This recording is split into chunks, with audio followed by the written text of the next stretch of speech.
नमस्कार, आप देख रहे हैं एनबी न्यूज और मैं हूं आपके साथ योगेश पांडे। सुबह की सूरज कहते हैं कि जो नई आशा और नई उम्मीद लेकर के सूरज की किरणें आती हैं, लेकिन आज जब सूरज आया, आसमान पर चढ़ा, तो आज सुबह आम लोगों के लिए झटका देने वाला रहा। सरकार द्वारा पेट्रोल डीजल की कीमतों में 80 पैसे की बढ़ोतरी के बाद रसोई गैस की कीमतों में भी 50 रुपए की बढ़ोतरी कर दी गई है। यानी कि 14.2 किलोग्राम सिलेंडर के लिए अब दिल्ली में 949.50 यानी 949 रुपए 50 पैसे के भुगतान करने होंगे। बता दें कि पिछली बार 6 अक्टूबर 2021 को एलपीजी सिलेंडर की कीमतों में बढ़ोतरी हुई थी। देश में पेट्रोल डीजल के दाम 4 माह बाद बढ़ गए हैं। आज सुबह डीजल के दामों में 76 से 86 पैसे की बढ़ोतरी हुई, तो वहीं पेट्रोल के दामों में 76 से 84 पैसों की बढ़ोतरी हुई है। दिल्ली में 1 लीटर पेट्रोल 96 रुपए 21 पैसे प्रति लीटर हो गया है, जबकि डीजल 87 रुपए 47 पैसे प्रति लीटर मिलेगा। पिछले वर्ष 4 नवंबर के बाद से इन दोनों ईंधन के मूल्य में कोई वृद्धि नहीं की गई थी। सरकार के राजनीतिक विरोधियों का आरोप था कि 5 राज्यों के चुनाव के कारण मोदी सरकार ने तेल कंपनियों को मूल्य बढ़ाने से रोक रखा था। अंतर्राष्ट्रीय बाजार में कच्चे तेल का भाव $112 प्रति बैरल पहुंचने के बाद रविवार को तेल कंपनियों ने डीजल के थोक खरीदारों के लिए मूल्य में 25 रुपए प्रति लीटर की बढ़ोतरी की थी। तेल डीलरों का कहना है कि खुदरा मूल्य में धीरे धीरे बढ़ोतरी की जाएगी।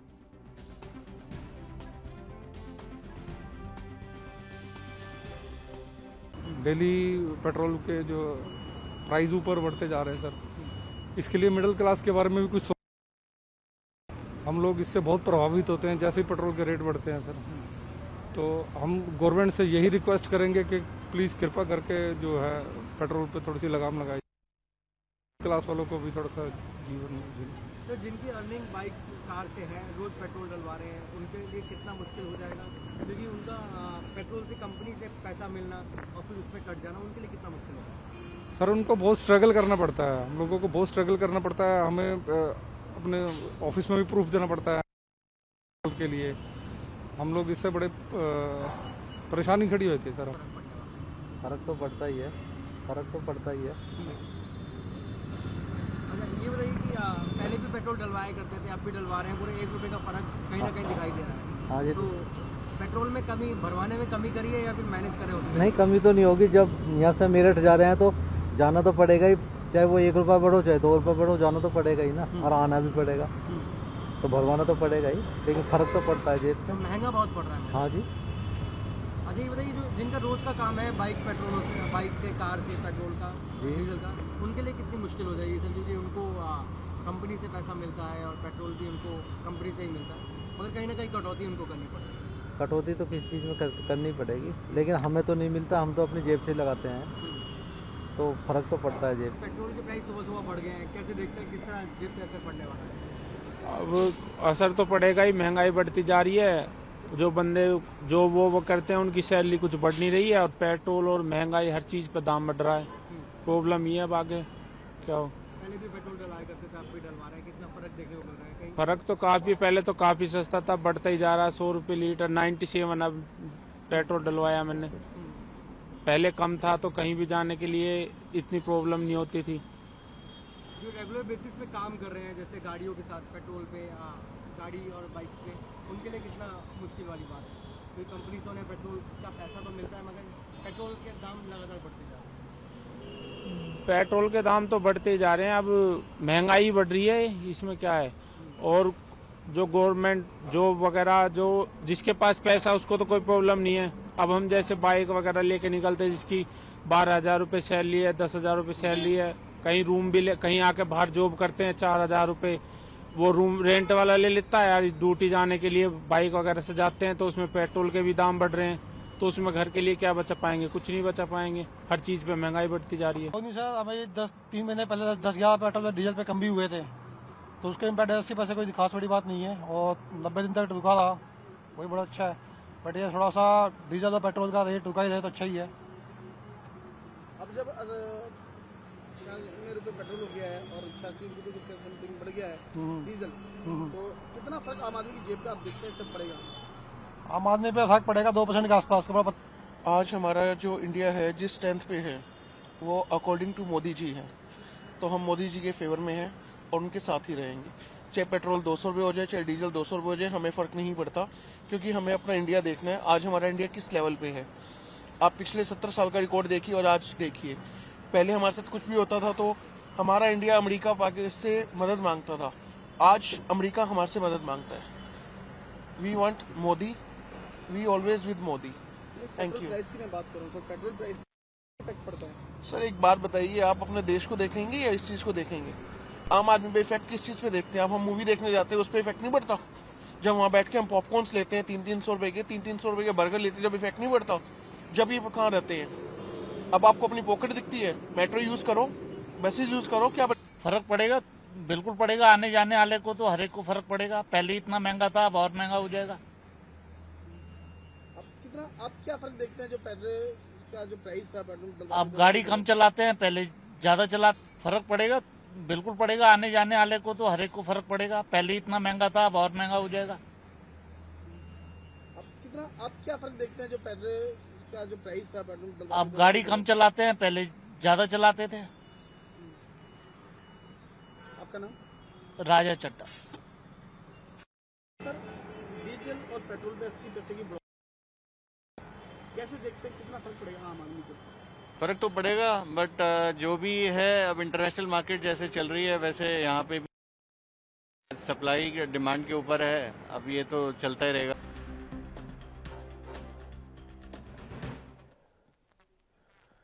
तो महंगाई एक बार फिर से बढ़ी है। 137 दिनों बाद डीजल और पेट्रोल के दामों में इजाफा हुआ है। हमारे साथ दो मेहमान हैं, आपका परिचय करा देते हैं और आज इसी मुद्दे पर चर्चा करेंगे। सीके ठाकुर साहब जी हैं हमारे साथ, कांग्रेस के नेता हैं। आपका बहुत बहुत स्वागत है सीके ठाकुर साहब जी। और शुभेंदु अधिकारी जी हमारे साथ जुड़े हुए हैं, भारतीय जनता पार्टी के प्रवक्ता हैं। शुभेंदु अवस्थी जी, आपका भी बहुत बहुत स्वागत है। माफ कीजिएगा शुभेंदु जी। 137 दिनों तक भाई लगाम लगी रही महंगाई पर, डीजल पेट्रोल पर। चुनाव थे 5 राज्यों में।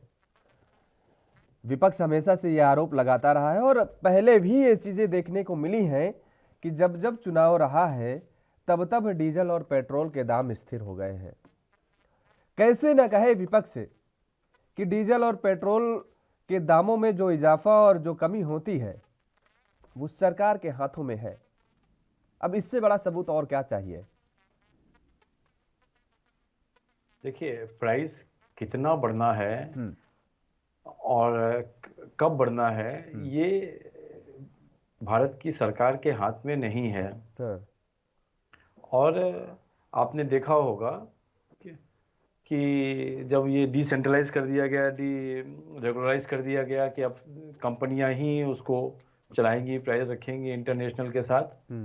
ये बात ठीक है, आप कह रहे हो कि भाई चुनाव के समय पे हमने कह दिया होगा वहाँ के सेक्रेटरी को कि अभी भैया 1-2 महीने प्राइस मत बढ़ाओ। ये संभव है और इसमें कोई आप और हम सरकार में हैं तो इतना तो हम कर ही सकते हैं कि 1-आध महीने के लिए प्राइस जो बढ़त होती है उसको सजेस्ट कर सकते हैं कि अभी मत बढ़ाइए, अभी चुनाव लड़ने दीजिए, तो एक नया इशू और खड़ा हो जाएगा। तो ये तो धोखा हो गया। तो उसको लेके जनता के साथ क्या बात का धोखा, क्या जनता के साथ धोखा? जनता के साथ तो धोखा हुआ है। यही ना कि भाई अब आप अगर चुनाव के दरमियान कह रहे हैं, क्योंकि इस तरफ ध्यान आकर्षित मत कराइए जनता का, क्योंकि विपक्ष अगर आप तेल और पेट्रोल के दामों बढ़ाएंगे तो विपक्ष इसको मुद्दा बनाएगा, जनता का ध्यान आकर्षित होगा। देखिए, विपक्ष को का काम ही है कि जो इस तरीके के मुद्दे हैं, महंगाई है, रुपीस का डिवैल्यूएशन है और इन सब के ऊपर जनता का ध्यान लाना है, तो उनको लाना चाहिए।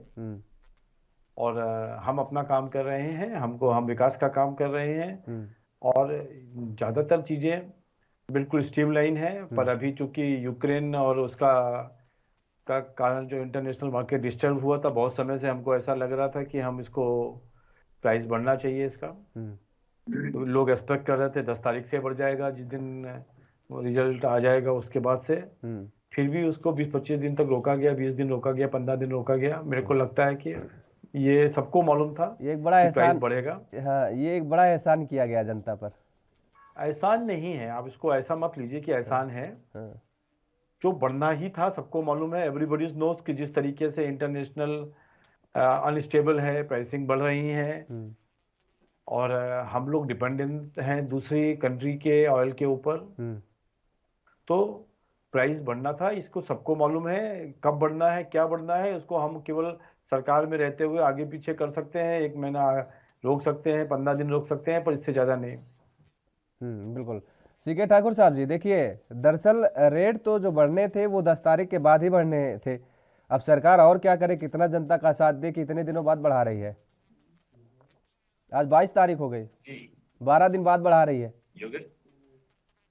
योगेश भाई, मैं आपको बताना चाहता हूँ, यह सरकार जब 1914 में आई थी तो उसी समय पता चल गया था इनकी नीति क्या है। ये बिजनेसमैन हैं, ये बिजनेसमैन के लिए काम करेंगे और ये बड़े कैपिटलिस्ट के काम करेंगे, किसी आम जनता का नहीं हो सकता। क्योंकि आपको याद होगा कि आते ही उन्होंने रेल का किराया, डीजल, पेट्रोल, हर चीज का दाम तुरंत बढ़ाया था और कई गुना बढ़ा दिया था। आते ही 5 गुना इन्होंने रेल का किराया बढ़ाया था, आपको याद होगा। तो उस समय पता चल गया था कि आगे क्या करने वाला है। तो आज जो महंगाई है, बीच में महंगाई बढ़ाते बढ़ाते फिर कोरोना काल आया। कोरोना काल में गैस और पेट्रोल और डीजल का दाम, जो कच्चा तेल था, उसका दाम बिल्कुल अंतर्राष्ट्रीय मार्केट में कम था, लेकिन ये हमेशा बढ़ाते चला गया। और आज फिर जब वहां अंतर्राष्ट्रीय मार्केट का हवाला दे करके ये कहते हैं कि फिर से दाम हमको बढ़ाना मेरी मजबूरी है, तो ये अपने लिए काम नहीं, ये आम जनता के लिए काम नहीं कर रहा है। मैं आपका एक बाइट सुन रहा था, एक आम जनता से पूछ रहे थे आप, उन्होंने कहा कि दाम कितना भी बढ़ जाए, 200 रुपया हो जाए, कुछ भी हो जाए, हम मोदी को देंगे क्योंकि मोदी हमारा आदर्श है। अब देखिए उनको क्या सिखाया गया कि अमेरिका जो है इस पर आश्रित है, हिंदुस्तान पर। ये यहाँ की जनता है। जब सुजाऊ दौला को अंग्रेज सिपाही खींचकर कलकत्ता के बाजार में ले जा रहा था, तो उस समय लाखों पब्लिक केवल तमाशा देख रही थी। यदि एक एक पत्थर ही मारती तो वो अंग्रेज सैनिक वहीं मर जाते और मुझे लगता है हिंदुस्तान की गुलामी की जंजीर वहां से शुरू नहीं होती। आज वही स्थिति है। यहाँ की जनता तो समझ में नहीं आ रहा कि क्या घुटी पिलाया, लोग क्या सोचते हैं, क्या करते हैं। माननीय मोदी जी प्रधानमंत्री के रूप में है, लेकिन जनता का शोषण, बेरोजगारी, महंगाई चरम पर है। आज सुबह मैं एक लड़के से बात कर रहा था, वो कहा कि सर मैं लाल कार्डधारी हूँ, मुझे गैस का। सीके ठाकुर साहब, आप ही का रुख करेंगे, आप अपनी बात रख रहे थे, आप अपनी बात पूरी करिए। मैं वही कह रहा था कि सुजाऊ दौला को जब पुलिस पकड़ के अंग्रेज सिपाही पकड़ के ले जा रहे थे, मात्र 3-4 की संख्या में थे वो, और लाखों की संख्या में जनता कलकत्ता के बाजार में देख रही थी, और उस पर एक एक पत्थर मारते तो अंग्रेज जो है वहीं समाप्त हो जाता और अंग्रेजी गुलामी के हम लोग जंजीर में नहीं फंसते। आज प्रधानमंत्री मोदी और भारतीय जनता पार्टी की वही नीति है। लोगों को इस ढंग से कुएं में भंग डाल दिया है कि लोग मोदी मोदी चिल्लाने पर मजबूर हैं, लेकिन महंगाई, बेरोजगारी से कमर टूटी हुई है, लोग कुछ कर नहीं पाते हैं। आज सुबह सुबह एक लड़का आया मेरे पास, कहा सर 10,000 रुपए की जरूरत है, आप हमें दे दो, 2,000 करके मैं लौटा दूंगा सर, क्योंकि देखो इतनी महंगाई हो गई है, मेरे घर में 3-3 सिलेंडर है, मैं लाल कार्डधारी हूँ, लेकिन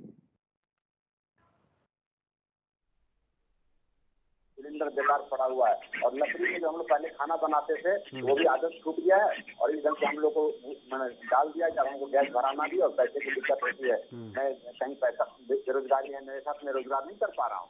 ऐसी स्थिति कमोबेश हजारों जगह है, लाखों जगह है, लेकिन प्रधानमंत्री जी या भारतीय जनता पार्टी की इस पर विचार नहीं कर रही है। सिर्फ महंगाई महंगाई महंगाई करके इस देश को एकदम रफातल में लेके जा रही है। यही इनकी नीति है। योगेश भाई, शुभेंदु जी, देखिए, राष्ट्रवाद का मुद्दा ठीक है, राष्ट्रभक्ति सभी के अंदर है मुझे लगता है, लेकिन लोगों को आप जानते हैं कि इस समय रोजगार के लिए भी दर दर भटकना पड़ रहा है, आप इससे मुकर नहीं सकते हैं। सरकारें प्रयास कर रही हैं, ये बात ठीक है, लेकिन उसमें कितनी कामयाब हो पा रही हैं रोजगार देने में, इस तरफ भी मुझे लगता है देखना की जरूरत पड़ रही है और देखना भी चाहिए। महंगाई पर लगाम लगती नजर नहीं आ रही, देखिए लगातार, इस बात से आप भी मुकर नहीं सकते हैं। डीजल पेट्रोल के दाम और रसोई गैस के दाम बढ़ने का मतलब कि पूरे घर का बजट बिगड़ जाना, और डीजल पेट्रोल के दाम अगर बढ़ते हैं तो हर चीज के दामों में बढ़ोतरी होगी, इजाफा होगी। पिछले दिनों देख रहे हैं कि दूध में 2 रुपए बढ़ोतरी हुई, अभी परसों फिर एक और कंपनी ने 5 रुपए की बढ़ोतरी कर दिया। मतलब दिन प्रतिदिन ये महंगाई जा रही है, लोगों की आय घट रही है, कैसे सरवाइव कर पाएंगे लोग? सरकार को क्या वास्तव में मंथन नहीं करना चाहिए? आप किसी पार्टी का पक्ष रखते हुए नहीं, एक साधारण व्यक्ति के नजरिए से देखने की कोशिश करिए इसे। बिल्कुल, मैं आपको बहुत अच्छे तरीके से और बिल्कुल खुले दिल से बात करता हूँ चैनल पे, और इसके लिए मैं मशहूर भी हुई हूँ। पर मैं आपके जवाब देने से पहले मैं चंद्रकांत जी का, जो सीके ठाकुर चंद्रकिशोर जी हैं, जो ठाकुर साहब हैं, उन्होंने कहा कि जब हमारी सरकार आई तो हमने रेलवे का बजट 5 गुना कर दिया टिकट। कम से कम चैनलों पर इस तरीके की बातें ना करें। 14.5% पहली बार 2014 में प्राइस बढ़ा था, और उससे पहले प्राइस 10 से 15% प्राइस हर साल रेलवे के बढ़ते थे। तो 2014 के अंदर जब हमारी सरकार आई, सदानंद गौड़ा जी हमारे मिनिस्टर थे रेलवे के, उस समय 14.5%, उससे भी थोड़ा कम रेलवे फेयर सभी क्लास में बढ़ाया गया था, जिसको इन्होंने 5 गुना बताया अभी। और उसके बाद 14 के बाद से 2020 तक 1% भी प्राइस बढ़ा नहीं, ये इन्होंने नहीं बताया। भाई हम लोग पढ़ के भी आते हैं और बताने के लिए भी ये कहते हैं कि आप थोड़ा सा चीजें जनता के सामने ऐसा पेश करिए जिससे कि लोगों को पता चले। अब मैं आता हूँ महंगाई के बाद। 2014 में हमारी सरकार आने से पहले जो महंगाई की दर थी वो 15.6 थी, और अभी जो महंगाई की दर है वो 3.41 थी, अभी कुछ बढ़ के 4 आई है। जिस समय पर ये बात कर रहे हैं, 2013 में जब हम 14 के जो फरवरी में जब हमने सरकार बनाई मई में, उससे पहले जो नॉन सब्सिडाइज सिलेंडर का रेट था 1241 रुपए। अभी आपके चैनल ने बताया नॉन सब्सिडाइज सिलेंडर का रेट 941 रुपए है। 10 साल के बाद 941 रुपए या 990 रुपए जो आप प्राइस बता रहे हो, 50 रुपए बढ़ाने के बाद भी नॉन सब्सिडाइज जो 2013 का रेट है, 14 का रेट है, उससे भी कम है। मैं यहां पर इनको बताना चाहता हूं कि कांग्रेस के लोगों को दिक्कत विषय से नहीं है, वो मोदी से डर चुके हैं। हमने जनता के बीच में गए, हमने, आप सोचिए कि ये एक दिन के अंदर जो 5 या 6 किलोमीटर मैक्सिमम इन्होंने रोड बनाई है हाईवे को, हम एक दिन में 80 से 90 किलोमीटर रोड बना रहे हैं। तो हमको यदि हम एक दिन में आपका जो रोड है उससे 20 गुना ज्यादा बना रहे हैं, तो हमको 20 गुना ज्यादा पैसा चाहिए इस रोडों को बनाने के लिए। अब ये चीज बेसिक चीज है, ठाकुर साहब समझदार लोगों में है, बड़े प्रवक्ता हैं, इनको समझ में आना चाहिए कि जब 5-6 किलोमीटर रोड बनाने के लिए सरकारों के पास जो पैसा था, अब ये यदि वो 70-80 किलोमीटर पर डे बनने लगा है, पूरे देश के अंदर जाल बिछ गया है, पूरे देश के अंदर लगभग 150 नए हवाई अड्डे बन रहे हैं। बहुत अच्छी बात है शुभेंदु मैं ये जी। कह रहा हूँ उसके लिए फंड कहां से आएगा? अरे टोल टैक्स भाई आप लगाते हैं, आप टोल टैक्स लेते हैं, आपके पास इतना बड़ा मंत्रालय है, आप प्रत्येक विभाग का मंत्रालय है, टोल टैक्स आप क्या बात कर रहे हैं? कई ऐसे सड़कें हैं, आप पता कर लीजिए मंत्रालय से, कई ऐसे सड़कें हैं जिनका पैसा रख रखाव मेंटेनेंस सबका टोल से निकल चुका है, बावजूद टोल टैक्स बराबर चल रहे हैं। आपको ये पता होगी। वही अभी देखो, दो चीजें, योगेश जी पहले मेरी बात सुन लो। मैं त्रिपुरा के बिल्कुल बॉर्डर पे गया, 120 मीटर की चौड़ी रोड को जब मैंने देखा और जाके अफगानिस्तान के उसके बांग्लादेश के बॉर्डर पे खत्म हो गया, तो मैं आके मैंने गडकरी साहब से पूछा कि इतना चौड़ा रोड वहां बनाने की आवश्यकता क्या थी, बॉर्डर पे जाके तो खत्म ही हो रहा था रास्ता। तो जो जवाब दिया वो आप सुनने लायक है। उन्होंने कहा आने वाले समय पर हम दिल्ली से थाईलैंड तक बाई रोड जा सकेंगे। यदि इस कल्पना से हम रोड का कंस्ट्रक्शन कर रहे हैं, पहले ये डाबर वाली बनाते थे, अभी सीमेंटेड बन रही हैं, मेरा ये कहना है उसके अंदर पाइप डाल दिया जाता है कि रोड कभी तोड़ी ना जाए, 10 साल में कोई उसका रख रखाव में खर्चा नहीं आए, एक बार कैपिटल इन्वेस्टमेंट ज्यादा भी लगे तो चलेगी। उसके चारों और दोनों साइडों में पेड़े लगाए जा रहे हैं, पर ये सब लोगों को विकास दिख रहा है, जनता को दिख रहा है। और ये टेम्परेरी फेस है। अभी हमने 12 रुपए रेट कम किया, 15 रुपए रेट कम हुआ, 16 रुपए तेल का रेट कम किया है हमने। और हमारे पास जो ऑयल का सरप्लस था वो भी हमने सरप्लस में भी कुछ कम करके और लोगों को रिलीज किया, जिससे कि जनता को टेम्परेरी फायदा हो। परंतु आज यहाँ पे अप्रिशिएट करने की जगह पर, क्योंकि मानसिक विकलांगता है, उस मानसिक विकलांगता के कारण इनको केवल हरा हरा दिखता है, क्योंकि वो सावन के अंधे हैं। इनको कहने के लिए कोई विषय नहीं है। आज देखिएगा राहुल गांधी जी कहेंगे महंगा हो गया, बहुत महंगा हो गया, क्योंकि समाज आके किसी भी टीवी चैनल पर आके मेरे से बात करें या कोई भी हमारे प्रवक्ता से बात करें, मैं एक एक चीज के ऊपर, अभी रेलवे का बजट इन्होंने बताया, नहीं आपकी बात ठीक है। अफगानिस्तान, भूटान, चाइना, नेपाल, जितने बॉर्डर हैं सभी बॉर्डरों पर हम कह रहे हैं कि बहुत अच्छी रोड बनाई जा रही हैं, बॉर्डरों तक बनाई जा रही है। लेकिन गांवों के जो किसान हैं वो किस बॉर्डर पर जाएंगे, किस बॉर्डर पर जाएंगे? उनके पास तो बाइक है, उनके पास बाइक है, वो जिला कार्यालय जाने के लिए बाइक का सहारा लेते हैं। और बेचारे जब इस तरीके से महंगाई हो रही है तो अगर 50 किलोमीटर की दूरी पर जिला है उनके गांव से, तो अब तो वो बाइक का भी सहारा नहीं ले पाएंगे कि सुबह जाएंगे अपना 2 घंटे में काम निपटाएंगे, दोपहर के बाद तक वापस आ जाएंगे। अब तो इंतजार ये करेंगे कि सुबह बस जाएंगे, क्योंकि बस से किराया सस्ता होगा, तो सुबह जाएंगे 2 घंटे काम करेंगे, शाम वहां जब बस वापस होने का फिर इंतजार करेंगे, अपना समय व्यर्थ करेंगे, शाम को फिर वो अपने घर आएंगे। देखिए मैं आपको बता रहा हूं, देश को एक बहुत तेजी के साथ 70 सालों में विनाश के डायरेक्शन पे लिया गया, और छोटी छोटी चीजें जो देश में बन सकती थी उसको नहीं बनाया गया, और उसकी डिपेंडेंसी दूसरे देशों पे रखी गई।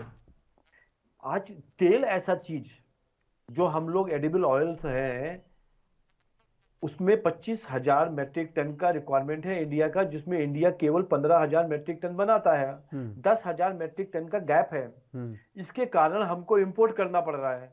हम तेल तक नहीं बना पाए यदि 70 सालों में। इसलिए हमने आत्मनिर्भर भारत, हमारे घरों में गांव के आसपास कोल्हू हुआ करते थे, वो सब बंद कर दिए लोगों ने, उसके ऊपर विकास नहीं किया गया। आज हम वापस आत्मनिर्भर भारत के ऊपर आ रहे हैं। और आप सोचिए कि एक बहुत तेजी से एक आदमी, एक जो देश को 70 सालों को गड्ढे की ओर लिया जाया जा रहा था, उसको 2014 में रोका गया। रोकने में कुछ दम लगी होगी, उसको घुमाया गया गाड़ी को और विकास के डायरेक्शन में लिया जाने लगा। और इसका प्रमाण यही है कि जिन राज्यों में भी ये लोग थे वहां पे भी खत्म हो गए। जनता ने देखा, उन्होंने कहा कि हो सकता है आज हम एक टेम्परेरी फेज में जब हम स्पीड को रोकेंगे और गाड़ी को घुमाएंगे विकास की तरफ में, तो हमको लगेगा कि गाड़ी की स्पीड थोड़ी धीमे है, परंतु जब गाड़ी ट्रैक में आ जाएगी, सब चीजें इंफ्रास्ट्रक्चर बन जाएंगे। गांवों से शहर में आने में जो समय 5-5 घंटे लगता था, मैं दिल्ली से मेरठ जाने में 5 से 6 घंटे लगते थे, आज मैं 1.5 घंटे में पहुंच जाता हूं। ठीक, तो मेरा तेल भी बचता है, नहीं ठीक, मेरा पैसा भी बचता है। आपके सवालों का जवाब लेंगे सीके ठाकुर साहब से, लेकिन रुकेंगे यहाँ पर एक छोटे से ब्रेक के लिए।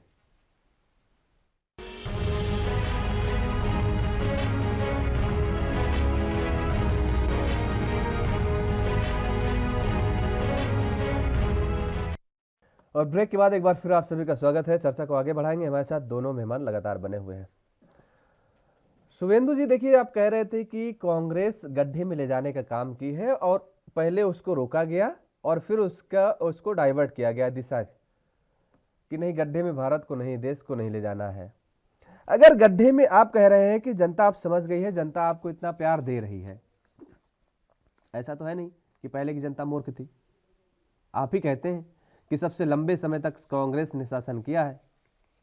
अगर सबसे लंबे समय तक कांग्रेस ने शासन किया है तो जाहिर तौर पर जनता तब भी समझ रही होगी कि देश तो विकास की तरफ जा रहा है, गड्ढे में नहीं जा रहा है। हाँ, गलतियां हुई, तभी उखाड़ के फेंक दिया कांग्रेस को जनता ने।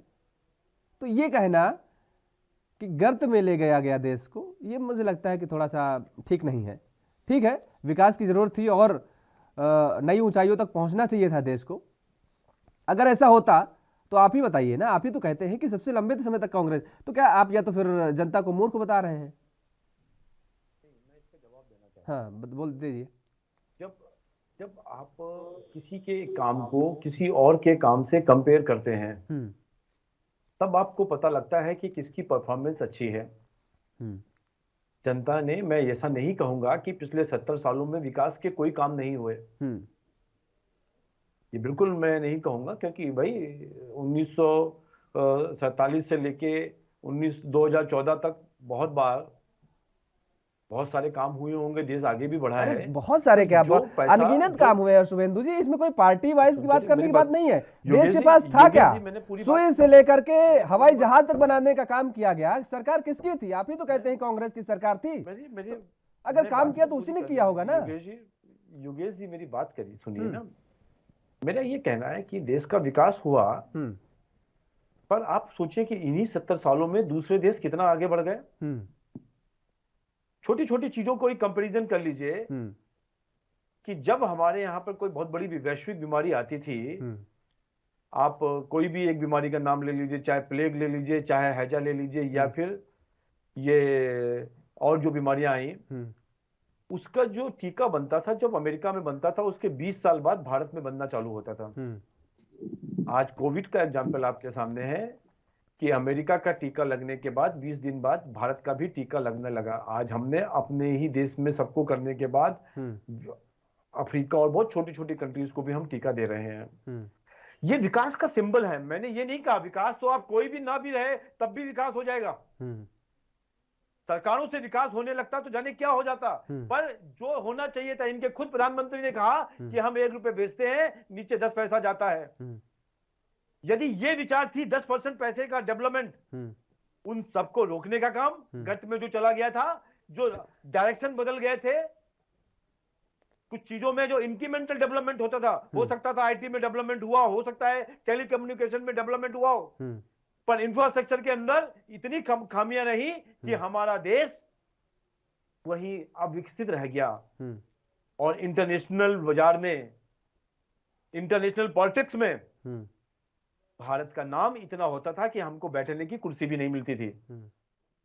हमने अपना गौरव भी बढ़ाया है, अपनी स्पीड भी बढ़ाई है, और जो उन्होंने गलतियां करी उससे सीखकर नए पॉलिसी को लेके आ रहे हैं।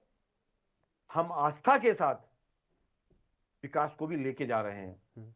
आने वाला चुनाव और पिछले चारों चुनाव 2014, 2017, 2019 और 2022, इसने जाति धर्म से ऊपर उठकर विकास को वोट दिया है। उन्होंने मेरा काम देखा है, हमारा काम देखा है, हमारी सेंसिटिविटी देखिए कि यूक्रेन से लेके अफगानिस्तान तक बच्चों को लाने का काम हमने किया। कभी आपने सुना कांग्रेस के सरकारों में कभी यदा कदा कोई 10, 20, 25, 50 दिन के बाद लाने की व्यवस्था होती थी? पूरे हर छोटी से छोटी चीजों को लेके हम सेंसिबल हैं। आत्मनिर्भर भारत की ओर बढ़ रहे हैं। धीरे धीरे हमारा सोलर, जो हमने सोलर ग्रिड की बात कर रहे हैं हम, उससे हमारा जो फ्यूल कंजम्पशन होगा वो कम होगा। और आने वाले समय पर भारत विश्व पावर तो नहीं बनना चाहते, हम विश्व गुरु बनना चाहते हैं और बन के दिखाएंगे। आपको जानकारी होगी मुझे लगता है 1990 में कितने लोगों का रेस्क्यू किया गया था, आपको पता है? बताइए। 2.25 लाख लोगों का। कहां से? 2.25 लाख लोगों का किया गया था। कुवैत में जब ये भारतीयों को पता चला कि इराक ने इस मुल्क पर हमला कर दिया है, तो उस दौरान अभी तो चर्चा, आपको जानकारी के लिए मैं आपको जानकारी में दे देता हूं। कुवैत के लिए अब बात कर रहे हैं। 6.5 महीने बाद पहला हवाई जहाज आया था, युद्ध के 6.5 महीने बाद। लोग वहां सड़ते रहे और वहां पे एक बड़े बड़े जेल टाइप की जगह बनाई गई थी। यदि आपको 1990 में कुवैत से एवेक्यूएशन कैसे भारतीयों का हुआ है और पानी के जहाजों से लाया गया था कितनी बार, तो यदि उसको भी पढ़ लीजिए। 20,000, अरे सुन लीजिए, पहली बार 20,000 और 2.25 लाख में आप जमीन आसमान का फर्क नहीं समझ रहे हैं। 1990 और 2022 का आप अंतर नहीं समझ पा रहे हैं। सैकड़ों किलोमीटर पैदल चल रहा है छात्र। अंतर तो अरे आपको तो सेम डे जब आपको पता चल, अरे हमारी एजेंसियां वहां थी, आप क्या बात कर रहे हैं भाई? हमारे राजदूत वहां पर मौजूद हैं, क्या कर रहे थे? सपने देख रहे थे, सो रहे थे, क्या कर रहे थे? क्या उनको पता नहीं था? खबरों नहीं, सुन लीजिए, खबरों में पहले से चलने लगा था ना कि यहाँ की स्थिति कैसी होने वाली है। 6.5 महीने बाद युद्ध के वहां पे पहली बार रिएक्शन आया ठीक जब है, खैर वहां उस के पर लोग चर्चा नहीं बहुत करेंगे, चिल्लाने इस पे लगे। चर्चा नहीं करेंगे शुभेंदु जी, इस पे चर्चा चर्चा नहीं करना भी करेंगे। चाहिए आपको, हाँ, क्योंकि आपके पास मैं इसको जवाब देना चाहता हूँ। दीजिए। और उसके बाद क्या हुआ, आज यूक्रेन के अंदर यदि हमको निकालना था तो रशिया और यूक्रेन ने 8 घंटे युद्ध रोका है। और वापस चलेंगे एक बार फिर से चर्चा में। हमारे साथ दोनों मेहमान लगातार बने हुए हैं। सीके ठाकुर साहब जी, रुख आपका करेंगे अब। देखिए भाई, अगर विकास करना है तो कोई ना कोई माध्यम तो अपनाना पड़ेगा, जो उसमें खर्च आएगा वो कहाँ से किया जाएगा।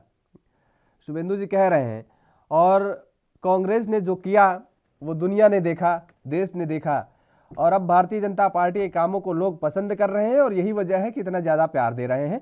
महंगाई इतनी बड़ी मायने नहीं रखती है। जी योगेश भाई, दुर्भाग्य है इस देश का। और भारतीय जनता पार्टी के भाई साहब शुभेंदु जी वार रूम में बैठ करके रणनीतियां बनाते हैं। वो कह रहे हैं कि रोड देश के चारों तरफ बॉर्डर पे बन रहे हैं, हवाई अड्डा बन रहा है कई जगह। इन रोड और इन हवाई अड्डा से हमारे किसानों और हमारे बेरोजगार भाई को कोई मतलब नहीं है। उनको रोटी चाहिए, उनको नौकरी चाहिए। रोड बनाने के लिए पैसा जो है एनएचआई काफी टैक्स वसूल रहे हैं, जगह जगह टैक्स का स्लैब बना हुआ, टैक्स ले रहे हैं। हवाई जहाज के लिए ये टैक्स का अपना अलग मुद्दा है, लेकिन आम जनता पर जो तेल का बोझ पड़ रहा है, मतलब हर जगह से यह सरकार आम पब्लिक पर काफी बोझ डाल रही है। दुर्भाग्य है। आपको बताना चाहता हूं कि जितनी भी पब्लिक सेक्टर की कंपनियां हैं, चाहे वो सेल है, रेल है, वेल है, ये सब सारी कंपनियों को इन्होंने हैक कर लिया। जो जो प्रॉफिटेबल कंपनी है उस कंपनी को प्राइवेट हाथों में बेच दे रहे हैं ये लोग, और जो घाटे का है उसको छोड़ दे रहे हैं। अरे भाई, उन्हीं का रिपेयर करो ना, उन्हीं को आगे बढ़ाओ ना, आम लोगों को नौकरी दो ना। आप केवल प्राइवेट कंपनी को बेच करके, जहां हमको लाख रुपए महीना मिलना था हमारे लोगों को, वहां 10,000 में लोग काम करवा रहे हैं, 5,000 में काम करवा रहे हैं।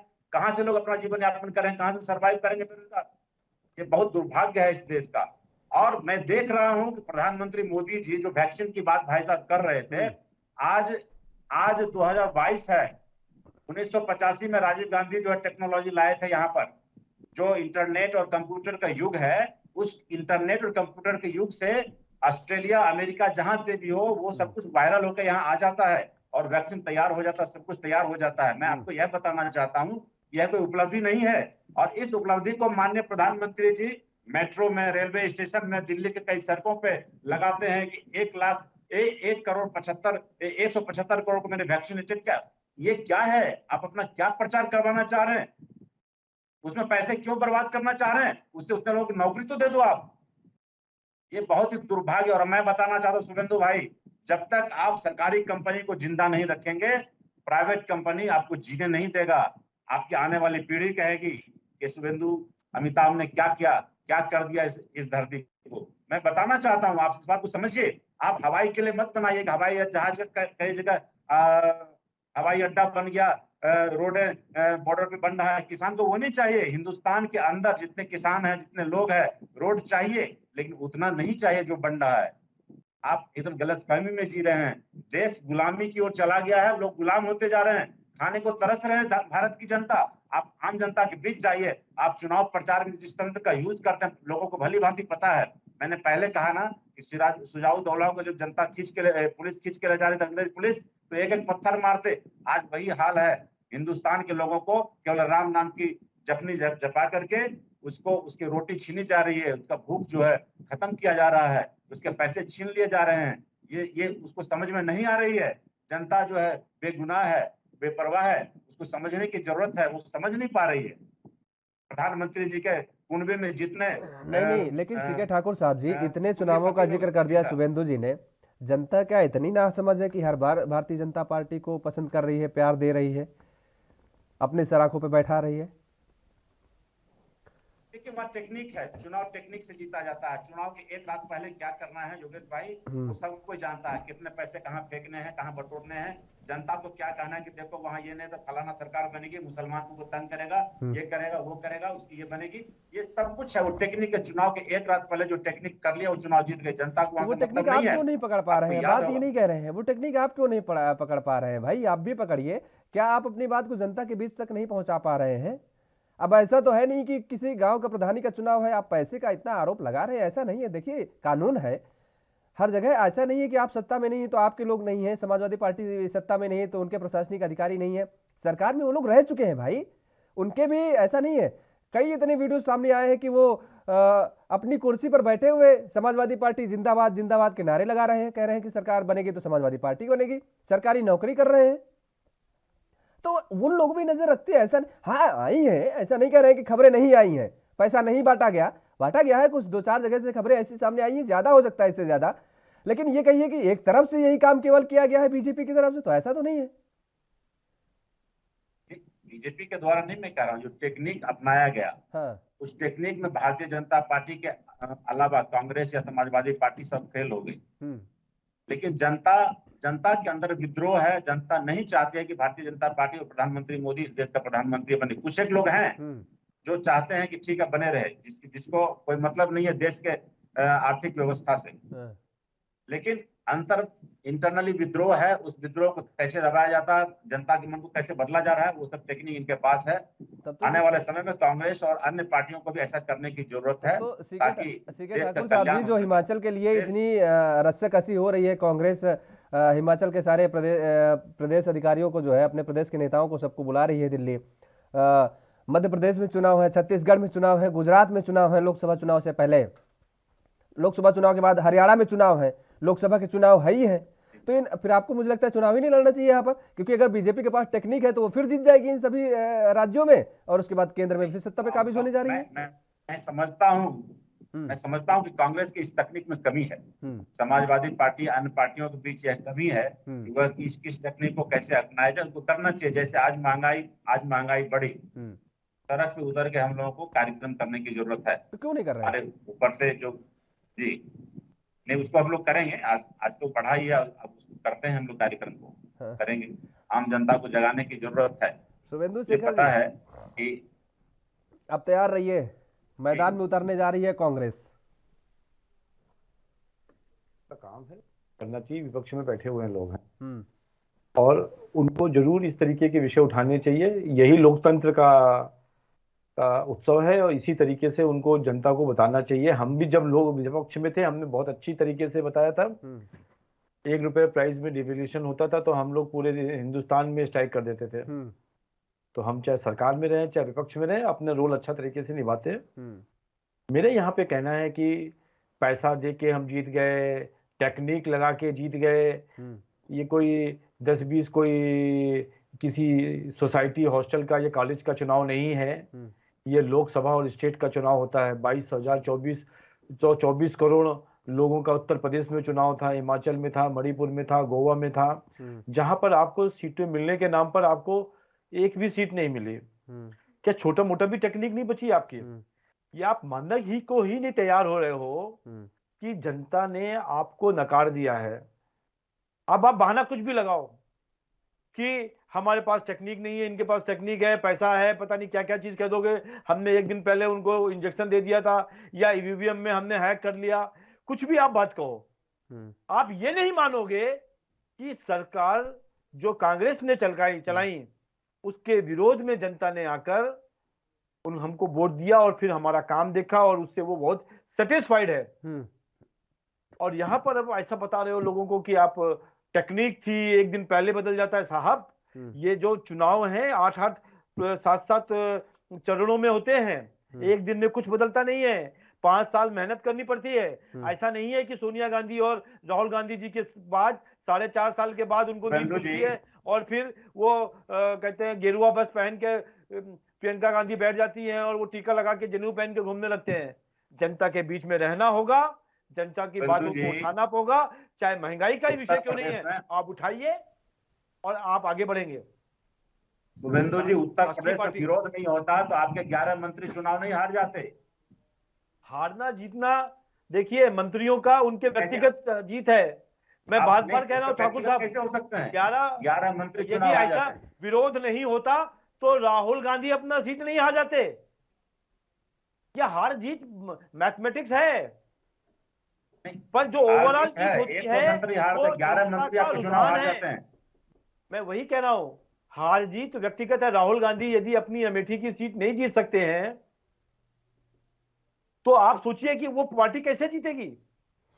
सीके ठाकुर साहब, मुझे लगता मंत्रियों है को कि आपको हारने का धन्यवाद देना चाहिए शुभेंदु जी को, क्योंकि शुभेंदु जी ने तो इतना अच्छा रास्ता आपको बताया कि आप जब जनता की आवाज को विपक्ष में रहते हुए मुद्दे उठा पाएंगे उनके, उन्होंने शुभकामनाएं भी दी कि तभी आप आगे बढ़ सकते हैं। तो मुझे तो लगता है आपको धन्यवाद देना चाहिए कि आप अच्छा रास्ता बता रहे हैं, मार्ग बता रहे हैं, सुझाव दे रहे हैं, और आपको इसे पार्टी के अंदर तक बात ले जानी पड़ेगी मुझे लग रहा है। आप कह रहे हैं 11 मंत्री हार गए हैं। मेरा जो आकलन है, ये मेरा पर्सनल सोच है मेरी, कि वो 11 मंत्री दरअसल बीजेपी की वजह से नहीं हारे हैं। मैं जितना मानता हूं, मेरा जितना मानना है, अच्छा। वो अपनी करामात की वजह से हारे हैं।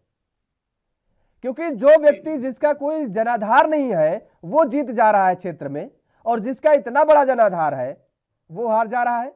वजह यह है कि देखिए, वो एक अपने आप में आइकॉन है। 11 मंत्रियों की लिस्ट उठा के देख लीजिए, चाहे केशव प्रसाद मौर्य का नाम ले लीजिए, चाहे संगीत सोम का नाम ले लीजिए, चाहे सुरेश राणा, ये अपने आप में एक ब्रांड है।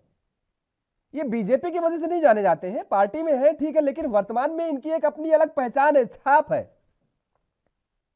संगीत सोम, सुरेश राणा क्या जानते हैं आप? हिंदू नेता के तौर पर कितना, मतलब इनको एक आइकॉन के रूप में देखा जाता है इनके क्षेत्र में। जनता ने इनको फेंक दिया उखाड़ के, इसलिए नहीं फेंक दिया है कि भारतीय जनता पार्टी को जनता नहीं पसंद करती है, वो इसलिए उखाड़ के फेंक दी है कि दरअसल इनको नहीं पसंद करती है वो जनता, भारतीय जनता पार्टी को लाइक करती है। क्योंकि ये इतने दिनों तक रहे हैं, जनता की समस्याओं को नहीं सुने होंगे, जनता इन तक नहीं पहुंच पा रही होगी। जब इनके दरवाजे पे जाती रही होगी जनता, तो इनके सुरक्षा कर्मी जो है वो गोल मटोल टाल देते रहे होंगे बात, और कह देते रहे होंगे विधायक जी मंत्री जी नहीं है, ठीक है, फिर आना, शाम को आना, कल आना, परसों आना, अगले दिन आना, फिर आना। जनता ने तब उखाड़ के फेंक दिया भाई, तब 11 मंत्री हारे हैं।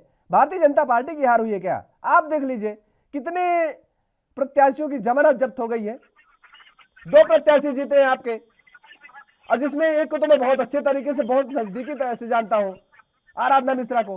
वो कांग्रेस से नहीं भी लड़ती तो चुनाव जीत जाती भाई, वो कांग्रेस से नहीं लड़ती तब भी चुनाव जीत जाती, ये मैं कह रहा हूं।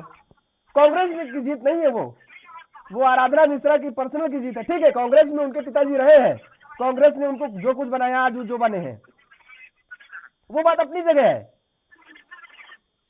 तमाम सारी चीजें हैं, ठीक है सीके ठाकुर साहब जी। लेकिन मुझे लगता है कि आपको पार्टी का मंथन करना चाहिए। शुभेंदु जी ने एक अच्छी सलाह दी, आपको राय दी है, उस पर आपको काम करना चाहिए, अमल करना चाहिए, और तभी मुझे लगता है कि कांग्रेस दिनों दिन आगे बढ़ सकती है। नहीं वैसे तो कांग्रेस के हालात जो हैं वो सभी देख रहे हैं। और आप दोनों मेहमानों का हमारे साथ जुड़ने के लिए फिलहाल बहुत बहुत शुक्रिया। तो महंगाई बढ़ रही है, और दूध की मार के बाद अब जनता एलपीजी सिलेंडर से भी बेहाल है। डीजल पेट्रोल के दामों में इजाफा हुआ है।